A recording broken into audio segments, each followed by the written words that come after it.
en Chile creemos que hay industria, pero yo creo que acá en Chile estamos recién pavimentando las bases de lo que va a ser la industria musical.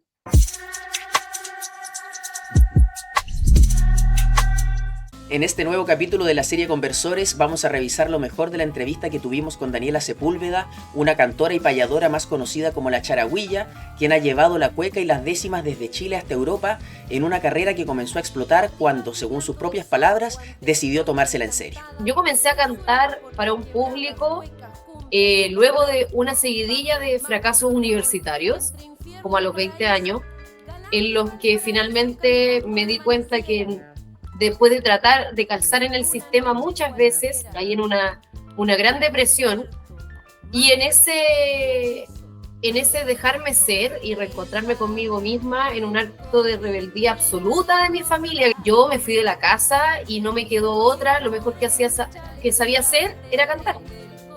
Igual le di en el gusto a mis abuelos, saqué un título de secretaria bilingüe como para quedar con algo que nunca ejercí más allá de la práctica profesional, pero fue como, para mí el ser artista nace desde un acto de rebeldía. Yo creo, cuando yo comencé a crecer y me identifiqué como un ser que me iba a rebelar contra los estereotipos y el sistema en general, y también esta niña rebelde que siempre he llevado dentro, esta quinceañera punky que nunca encajó en el sistema estereotípico, o sea, de mí que se esperaba como niñita de Viña, que yo me casara con un marino.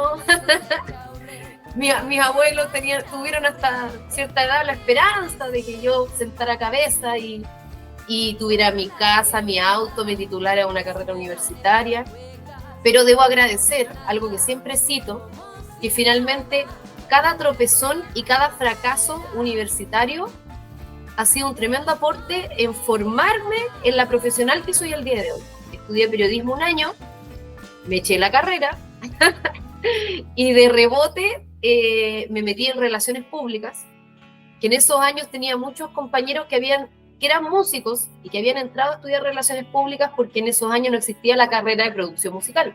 Entonces, yo creo que la Charagüilla como proyecto musical es 50% talento y creatividad artística y 50% un resultado de todos esos fracasos universitarios que me aportaron tremendos granitos de arena.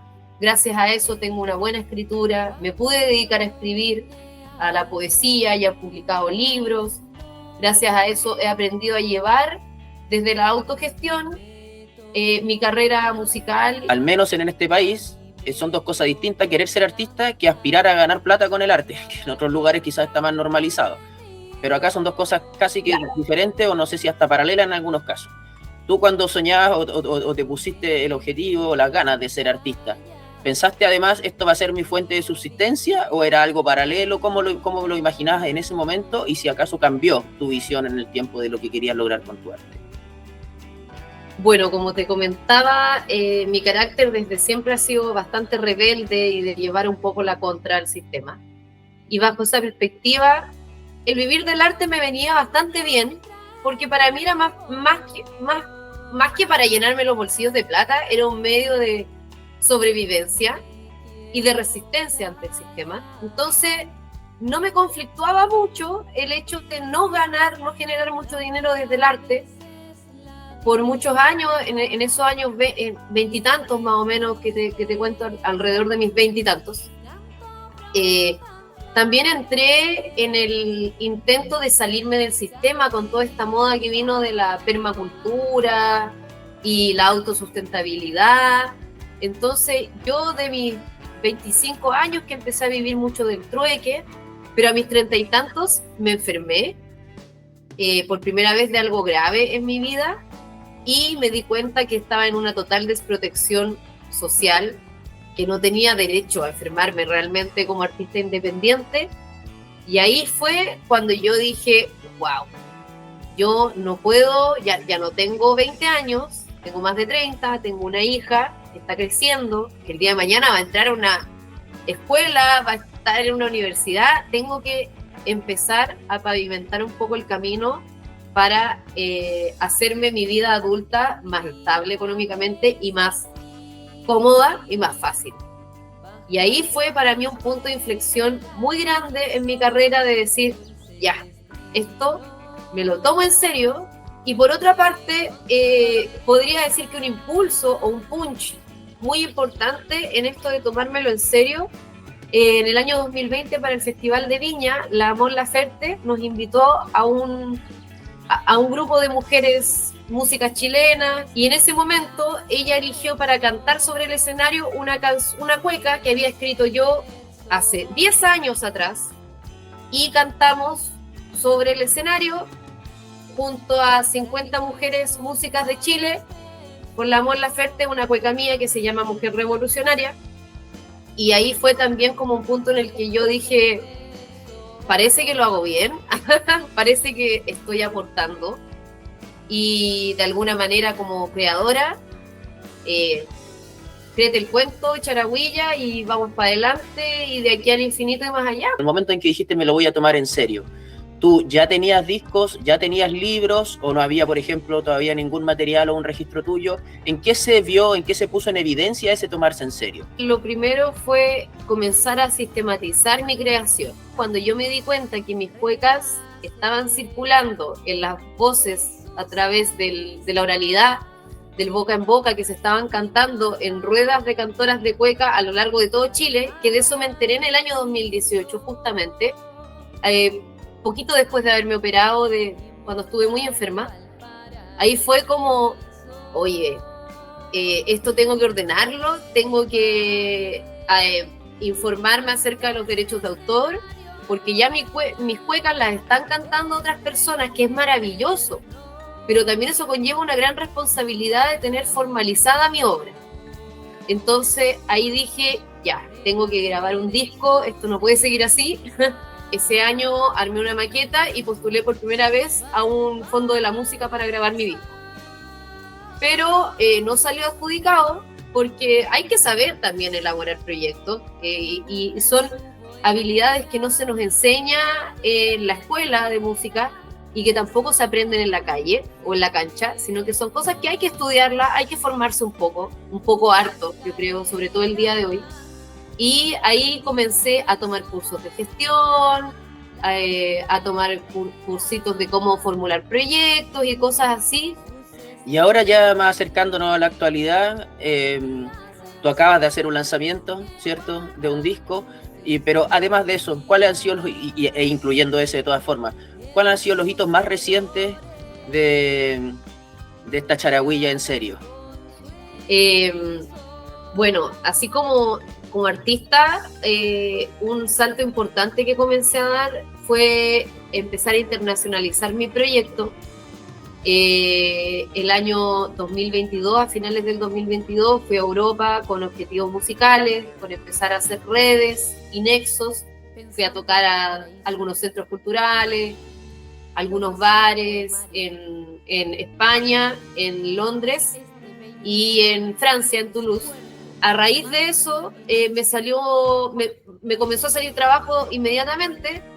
Luego de esa gira, ¿cómo lograste organizar esa mini gira o financiarla? Si nos puedes contar.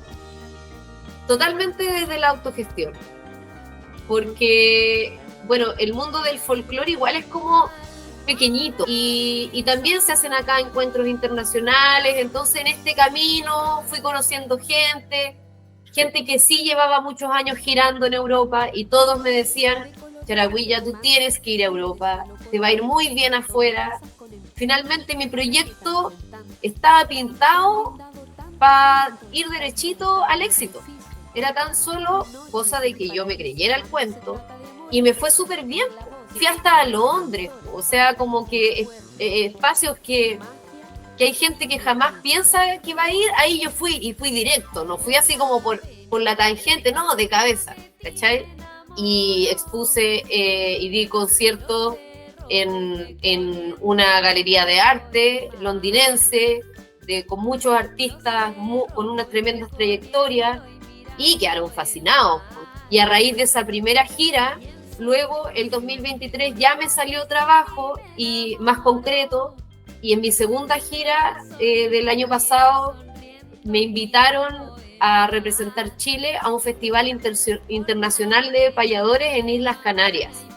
Entonces, yo siento que mi camino, desde que me lo estoy tomando de una manera profesional, ha ido así como muy bien, avanzando pasito a pasito, pero a veces muy vertiginosamente y muy rápido. Y el respeto con nosotros los artistas en Europa, en realidad, o sea, no quiero ser como esa típico artista chileno que No, pero sí las maravillas de Europa, pero es que es real. Es real. Hasta que no cruzamos el charco no nos damos cuenta que acá estamos en pañales en lo que es gestión cultural, en lo que es industria. Yo, quizás a la gente le va a molestar lo que yo voy a decir, pero en Chile creemos que hay industria, pero yo creo que acá en Chile estamos recién pavimentando las bases de lo que va a ser la industria musical, porque acá industria en la actualidad no existe al nivel real. Por eso yo agradezco tanto estas instancias como las del programa Conversor, que nos hace tomar conciencia de lo que es realmente la industria musical, de lo que puede ser, de lo que debería ser la industria artística. Y no culpo de esto tampoco el sistema, no es que el sistema, es que Chile, no, es que los artistas somos muy porfiados y muy ignorantes, ¿cachai? En cuanto a qué es la industria musical. Y no queremos abrirnos tampoco a ver qué es lo que pasa más allá, porque, ay, no, que los europeos que se creen, ay, que los gringos, ay, que en México, pero es real, ¿cachai? Mientras creo que esta ignorancia en la que estamos, los artistas en Chile, más que beneficiarnos, nos juegan contra, porque finalmente no sabemos lo que podemos llegar a ser, ¿cachai? No sabemos lo que es dignidad artística.